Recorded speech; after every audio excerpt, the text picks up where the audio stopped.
اس کے بعد وضو کا چوتھا فرض، آخری فرض، جو کہ وارجلکم الی الکعبین، کے دونوں پاؤں کا ٹخنوں سمیت دھونا۔ اس کے اندر بھی خاص طور پر خیال رکھنا ہے، بعض حضرات نے انگلیوں کے اندر کو ایسا اگر دھاگا وغیرہ باندھا ہوا ہے، کوئی چیز باندھی ہوئی ہے، اتنی سخت بندھی ہوئی ہے کہ اس کے نیچے جو ہے وہ پانی نہیں پہنچ سکے گا، تو پھر اس کو اتارنا بھی ضروری ہے تاکہ اس کے نیچے جو ہے وہ پانی جو ہے وہ پہنچ سکے۔ تو اب دونوں پاؤں کا فرمایا کہ ٹخنوں سمیت دھونا ہے۔ یہ ہمارے جو ہے وہ ٹخنے ہیں، تو ٹخنوں سے اوپر سے ہم نے جو ہے وہ وضو کرنا ہے، دھونا ہے پاؤں، اور اس طرح جو ہے وہ اچھی طرح جو ہے وہ ناخنوں تک جو ہے اچھی طرح اس کا ہاتھوں کو استعمال کرتے ہوئے ملتے ہوئے پاؤں کو جو اچھی طرح دھونا ہے۔ بعض اوقات کیا ہوتا ہے کہ ہم یہ ایڑی جو ہوتی ہے نا، یہ پیچھے سے جو ہے وہ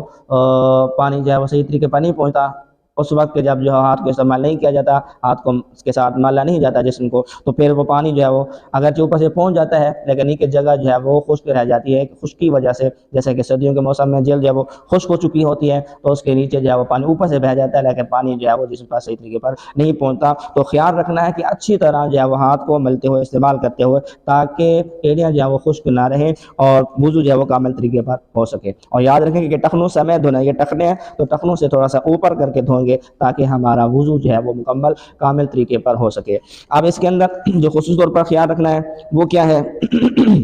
کہ ہمارے پاؤں ہیں تو یہ انگلیاں کے درمیان والی جو جگہ ہے، تو بعض اوقات جو ہے وہ پانی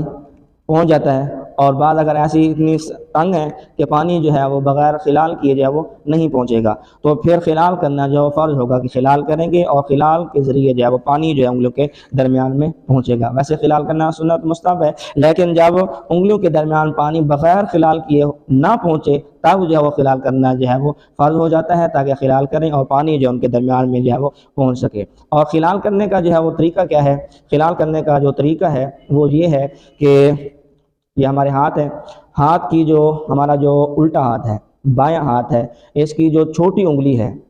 بائیں ہاتھ کی چھوٹی انگلی اور سیدھے پاؤں کی چھوٹی انگلی، تو ہم نے پہلے اس کا خلال کرنا ہے، اس کے بعد پھر دوسری انگلی، پھر تیسری، اور اس کے بعد یہ انگوٹھے والی جگہ، تو اس کا اس طرح خلال کرنا ہے، یعنی کہ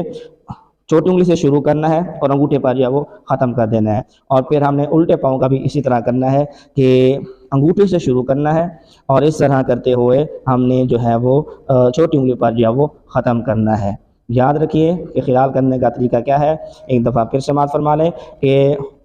بائیں ہاتھ کی چھوٹی انگلی کو استعمال کرتے ہوئے اس طرح کہ سیدھے پاؤں کی چھوٹی انگلی سے شروع کرنا ہے اور انگوٹھے پر آ کر جو ہے وہ ختم کرنا ہے، اور پھر بائیں پاؤں کے انگوٹھے سے شروع کرنا ہے اور چھوٹی انگلی پر جو ہے وہ ختم کرنا ہے۔ یہ خلال کرنے کا طریقہ ہے، اور اس طرح احتیاط کے ساتھ تمام فرائض کے اندر جو ہے وہ احتیاط کرنی ہے تاکہ ہمارا وضو جو ہے وہ کامل طریقے پر ہو سکے۔ کہ وضو کامل ہوگا تب جا کر ہماری عبادات جو ہے وہ بھی کامل طریقے پر ہوگی۔ رب تعالی ہم سب کو مسائل سیکھنے اور عمل کرنے کی توفیق عطا فرمائے۔